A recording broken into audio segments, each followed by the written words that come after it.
और यीशु ने कहा लूका 16 और उसके 13 वचन में कि कोई व्यक्ति दो स्वामियों की सेवा नहीं कर सकता, कोई परमेश्वर और पैसे की सेवा नहीं कर सकता। और ये बहुत ही स्पष्ट है, और ये दो स्पष्ट स्वामी हैं आपके सामने। और यदि मैं परमेश्वर की सेवा 10% और 90% पैसे की सेवा कर रहा हूं, तो मुझे अंदर तो अविश्राम रहेगा ही। मुझे अपनी जीविका कमाने की आवश्यकता है, और इसको भी बड़े स्पष्टता से दूसरे थिस्सलुनीकियों 3 अध्याय में हमें सिखाया गया है।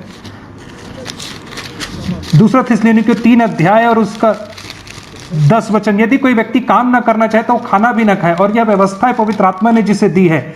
दूसरा थिस्सलुनीकियों 3 अध्याय और उसका 10 वचन, यदि एक व्यक्ति यदि वो काम करना ना चाहे तो वो भूखा मरे।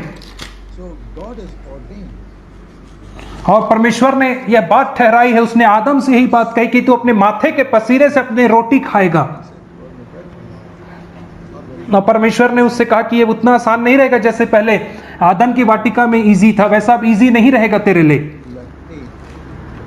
और उसमें से एक बात यह थी कि बच्चे को जन्म देते समय कष्ट होना, और हर एक पुरुष को पसीने बहाने थे अपनी जीविका कमाने के लिए।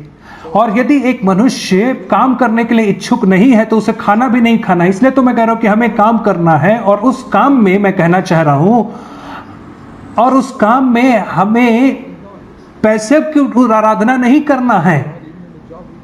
हमें कहना प्रभु जी यह नौकरी तूने दी है, इसके लिए मैं तेरा धन्यवाद हूं। मैं यहाँ पे इसलिए काम करता हूं ताकि मैं अपने परिवार की देखभाल कर सकूं, परंतु अल्टीमेटली अंततः मैं तेरी ही सेवा कर रहा हूं ताकि मैं सड़क में भिखारी ना बन जाऊं।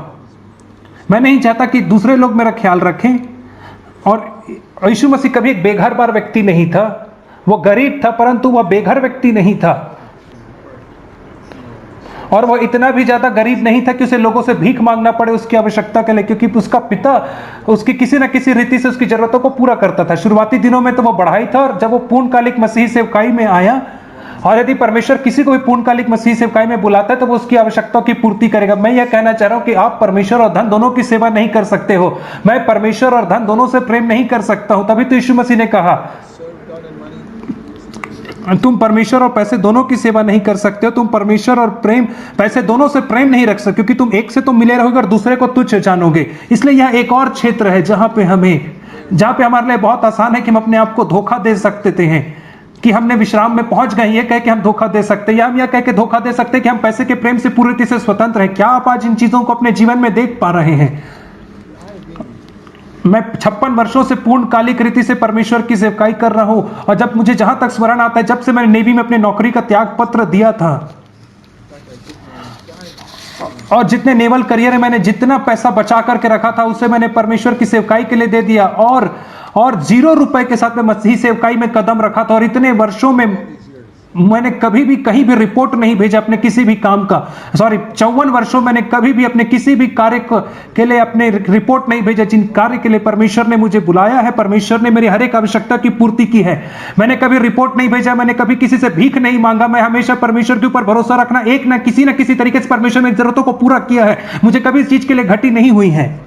जैसे पौलुस कहता है कि हमारे पास हमारी आवश्यकता के लिए बढ़कर होता है, आवश्यकता से बढ़कर।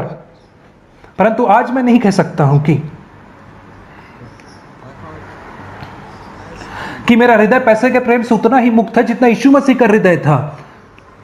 और मेरे कॉन्शियस के क्षेत्र में जहां तक मुझे स्मरण आता है, जो जायंट जो दानव जो मुझे दिखते हैं उन्हें मैंने मार गिरा है, परंतु कितने सारे दानव हैं जो बचे हुए हैं। परंतु प्रभु मैं इस बात को मानता हूं कि बहुत बड़ा कनान का देश बचा हुआ है जहां पे बहुत सारे दानव हैं, अर्थात छोटी छोटी सांसारिक चीजों में दिलचस्पी रखना।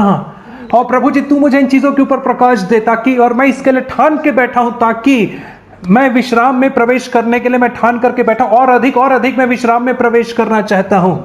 और इब्रानी 3 के संदर्भ में हम यह देखते हैं कि विश्राम में प्रवेश करना एक बार की बात नहीं है, परंतु धीरे धीरे और अधिक होते जाते, प्रोग्रेसिव है, ये प्रगतिशील कार्य है। और जब आप वचन को उसके कॉन्टेक्स्ट में, उसके संदर्भ में पढ़ते हैं तो हमें आगे और आगे बढ़ना है। इसलिए इब्रानी 4 अध्याय में वो कहता है, ये एक बड़ा अध्याय है जो विश्राम के विषय में कह रहा है। और 7वें दिन के विषय में कह रहे कि परमेश्वर ने 7वें दिन विश्राम किया। 4थे वचन में यह परमेश्वर था जिसने सारे कामों को किया और आदम जो था वो परमेश्वर के विश्राम में प्रवेश किया। यह हमें इस बात को सिखा रहा है कि परमेश्वर ही है जो हमें विश्राम में ला सकता है। मैं परमेश्वर को संपूर्ण हृदय से प्रेम कर सकता हूं मेरे कॉन्शियस क्षेत्र में, और मैं हमेशा अपने शरीर की तुलना एक प्याज से करता हूं। जब कुछ होता है और मैं पाता हूं कि अरे यहां पे कुछ और पैसे का प्रेम है और मुझे उसे छील के निकालना है, और मैं उसे निकाल करके फेंक देता हूं। मुझे एक बार याद आता है, जब बहुत समय पहले की बात है, एक ऐसा समय था जब मैं किसी ज़रूरत में था और मैं कभी किसी को अपनी ज़रूरत नहीं बताता था, और कहीं से तो मुझे कुछ पैसे मिले और परमेश्वर ने मुझे कहा, और परमेश्वर ने मुझसे पूछा, क्या तू खुश हुआ? जब तुझे कुछ पैसे मिले तो क्या तू खुश हुआ? क्या तेरे हृदय में आनंद बढ़ गया? और यह बहुत खोजने वाला प्रश्न था, और मुझे परमेश्वर के ऊपर ही हमेशा भरोसा करना था। और मैंने कहा, प्रभु जी मुझे माफ कर दीजिए, हाँ मेरा आनंद बढ़ गया इस पैसे को पा करके, परंतु मैं ऐसा रहना नहीं चाहता हूं, ऐसा बिल्कुल नहीं बनना चाहता हूं। मैं हमेशा प्रभु के ऊपर आनंद मनाना चाहता हूं, चाहे मेरी आवश्यकताओं की पूर्ति हो या ना हो।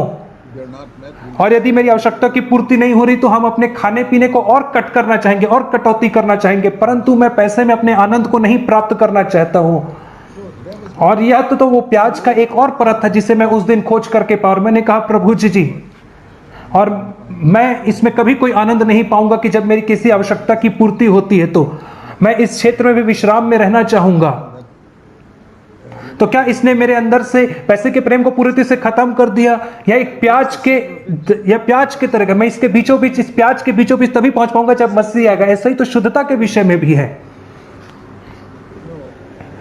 और हम स्त्रियों के विषय में कुदृष्टि डालना बंद कर सकते हैं, और हम इनसे स्वतंत्र हो सकते हैं, गंदे सपनों से स्वतंत्र हो सकते हैं, गंदे विचारों से स्वतंत्र हो सकते हैं। हम एक प्याज के परत दर परत छील सकते हैं। और हम जो भाई लोग हैं, जो पुरुष लोग हैं, हम सेक्सुअल लस्ट में, सेक्सुअल चीजों में बहुत ज्यादा टेम्प्ट होते हैं, प्रलोभित होते हैं, और हम इसको युद्ध करते हैं, और विवाह के बाद भी ये चीजें हमारे अंदर रहती हैं, और सुंदर स्त्रियों को देख करके हम प्रलोभित होते हैं, और धीरे धीरे हम उसके ऊपर भी जयवंत होते हैं।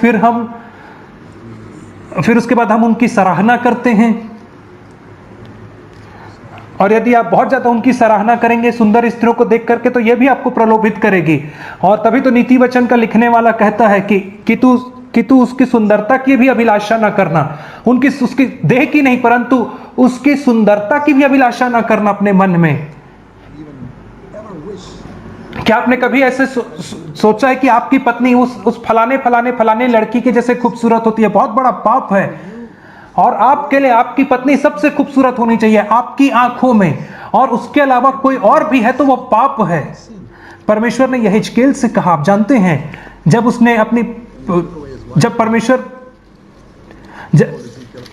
जब परमेश्वर ने यहेजकेल की पत्नी को उससे दूर किया, तो परमेश्वर ने यहेजकेल को कहा कि मैं तेरे आंखों की अभिलाषा को, तेरी आंखों की प्रिय को तेरे सामने से दूर कर रहा हूं।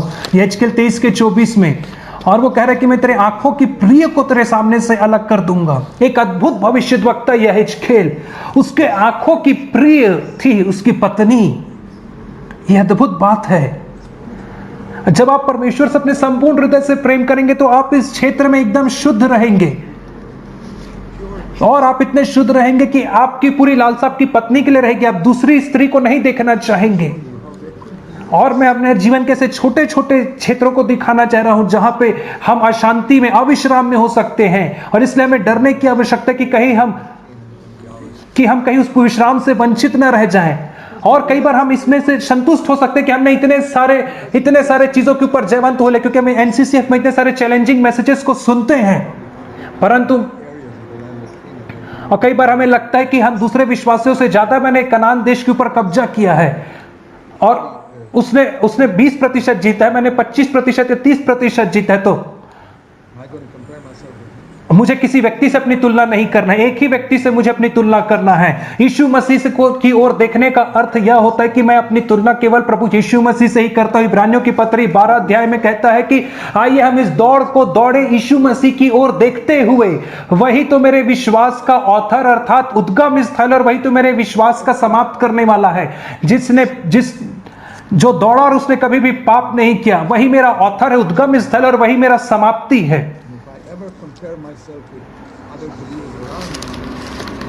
और मेरे आसपास कई विश्वासी हो सकते हैं जिनसे मैं अपने आत्मिक जीवन में बेहतर होऊंगा,